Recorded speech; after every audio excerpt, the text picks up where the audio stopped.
Ok, salut Sam. Fait que aujourd'hui on se voit pour parler de la théorie du conflit de Marx. Donc, ouh, moi essayer moi essayer de te résumer ce que j'ai compris du cours. Je sais pas si les liens vont se faire ou si je vais te dire des choses vraiment disparates là, mais je vais essayer de faire de mon mieux pour te l'expliquer.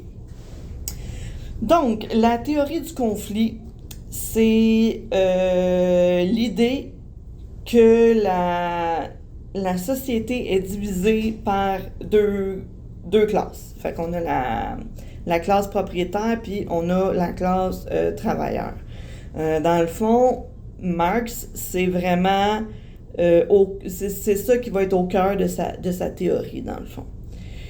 Fait que ces conflits-là, souvent, vont être engendrés par des inégalités sociales.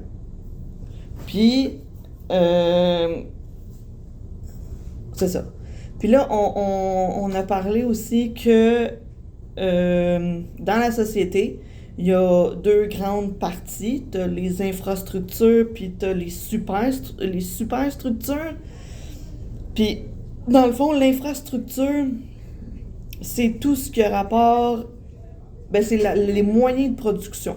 Fait qu'on parle ici des usines, des mines, des trucs comme ça. Là. Puis on a la superstructure que ça, c'est dans le fond, c'est un peu qui est au-dessus de tout. Là. Fait qu'on parle des lois, la politique, puis d'autres systèmes. OK. Donc, par rapport au film, le film... Est-ce que je suis déconcentrée? Il y a du monde qui passe dans le corridor. Fait que dans le fond, dans le film, on voit la classe ouvrière qui ont vraiment des conditions de travail qui sont vraiment merdiques. Ils vivent dans une énorme pauvreté. Puis, dans le fond, de ce que j'ai compris, parce que, asti que je comprends rien au film français, je comprenais même pas quand ils parlent, pour vrai, là. Mais qu'il y avait plusieurs fabriques, puis il y avait beaucoup d'entre elles qui sont en train de fermer, puis que c'était pour ça qu'ils voulaient baisser le salaire des ouvriers. Fait qu'évidemment, la classe ouvrière était pas contente, hein, parce que clairement qu'ils veulent être payés en fonction de leur travail. Fait que c'est ça. Fait que dans le fond, ce qu'ils ont fait, c'est que les ouvriers voulaient se mettre ensemble pour partir en grève contre les propriétaires comme moyen de pression. Puis, pour pouvoir survivre pendant cette période-là, s'ils décidaient de partir en grève, c'était de mettre... attends une minute, j'avais écrit là... de faire une caisse de résistance pour pouvoir justement donner, dans le fond, que les ouvriers vont pouvoir continuer de vivre pendant la période de grève. Bien sûr, dans le fond, les propriétaires ne veulent pas. Ils veulent pas les payer. Fait que c'est ce qui crée, dans le fond, le conflit. OK. Fait que là, à partir de là, c'est là que je bug un peu.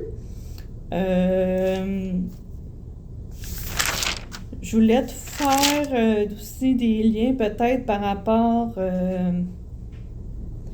mais dans le fond, tu sais, c'est ça, quand on parlait du matérialisme historique, le matériel... Attends une minute. Si je regarde dans mon livre, conception selon laquelle la vie matérielle et les conditions économiques façonnent la vie sociale, politique et culturelle. Ah ouais, c'est ça, ça dit que l'infrastructure, dans le fond, va influencer la superstructure. Il me semble que c'est ça. Merde, je voulais te faire un lien avec le matérialisme historique. Caroline. Ben écoute, pour vrai, Sam, c'est pas mal ce que j'ai compris du cours. Fait que, excuse-moi, les minutes, j'aurais pas atteint mon 6 minutes, mais C'est vraiment ça que j'ai compris.